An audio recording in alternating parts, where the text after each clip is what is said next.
You're an experienced rapper, but you might not be an experienced recording engineer, and you want to record vocals in your home. So in this video, I'm going to break down the essence of recording rap vocals in your home studio. Let's dive in.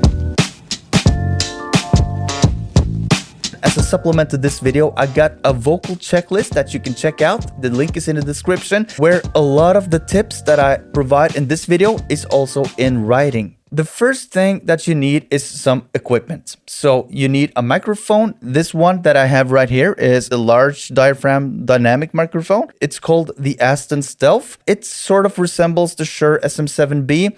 And the advantage of a dynamic microphone like this is that you can stand quite close to it and get a good proximity effect like the radio voice.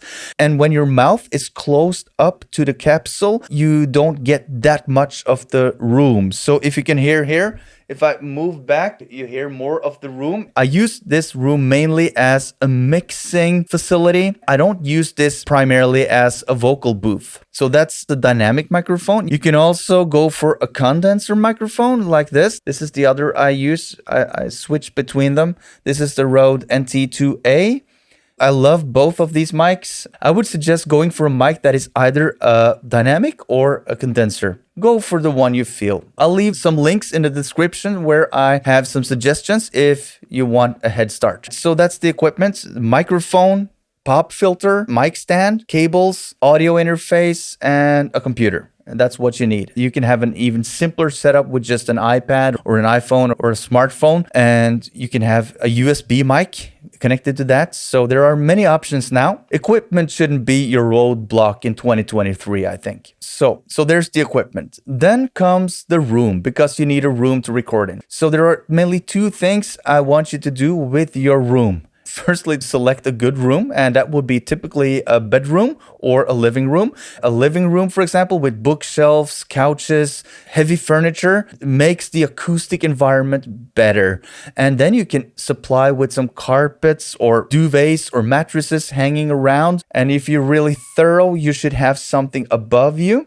Some acoustic treatment, whatever you have. You can also buy some pro stuff in a music store, such as absorbers and diffusers, but that really depends on your budget. When it comes to recording vocals, you can't have enough acoustic treatment because you really want to have it dry, and all the wetness can be added later on. So you really want to control the dryness of the vocals. So that's one thing, the room treatment, and that's important because of two things. One is that you have the room reverb, and that's a problem because that reverb tail can always be cut off in the edit, but you can't cut off the reverb tails that are mashing in between the words when you rap. So you need to treat the reverb tails before they appear. That's the principle here. So that's why you need all this acoustic treatment. That's one reason. And the other reason is when sound waves bounce around the room, they will eventually meet each other, and there will be buildups in volume in certain frequencies, and that's nasty sounding. So those are the two reasons why you should treat your room acoustically. Another thing that you have to do in your room, and this is mandatory, you have to shut off all things that creates noise. You have to shut off the refrigerator, the freezer, the oven, if it makes any sound, the ventilator, and so on and so forth. A fan can't be running while you're recording. You only want the things that you are recording. You don't want anything else. A condenser microphone will pick up a lot more than dynamic microphones like these. So that's another thing to consider when picking and choosing a mic. Condensers are a lot more sensitive. So that's your room.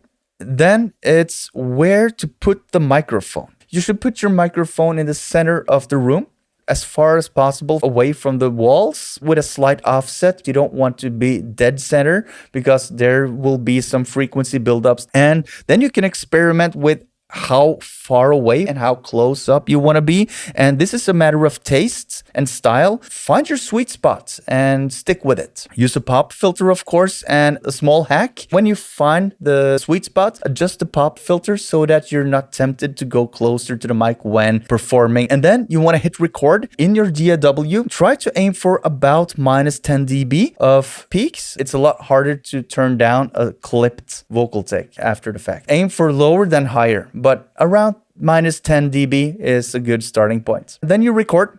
do many takes, and then you pick and choose afterwards, take the best parts and make one good vocal take. Next up, processing the vocals. And there are confusion about terms here. I just want to clarify. When processing a vocal take, you put on EQ, compression, reverb, and so on. That's processing or treating a vocal take. When you're mixing it, you are blending it together with the beats and the other elements in the song. You use your volume knob, the pan knobs. In essence, I want you to do 3 things when processing the vocals. 3 things. Put on an EQ, the stock EQ, like this. Any stock EQ goes for any DAW, high pass up to 80 Hertz, like this.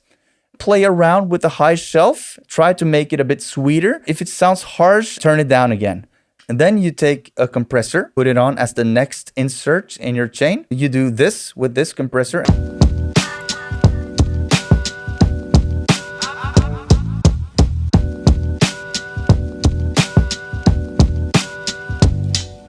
Then you put on another compressor. This is still step 2. You're compressing in series. So one more compressor, use the same one and use these settings.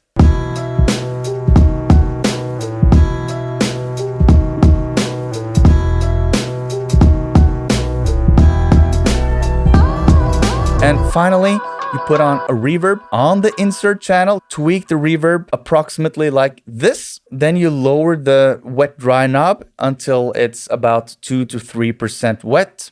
And that's it. There you have it. And then you can blend it together with the beat and do this a couple of times, 2, 3, 4 times. Then you get the feel for it. And then you can move on and advance. There are a lot more you can do to a vocal recording. This is the basics. And then you blend it, listen to some other music that's relatable, something in the same genre. It's called reference tracks to clear your head a bit because you can get lost in a mix. Don't spend a lot of time on this. You shouldn't spend more than 15, 20 minutes tweaking a vocal track like this.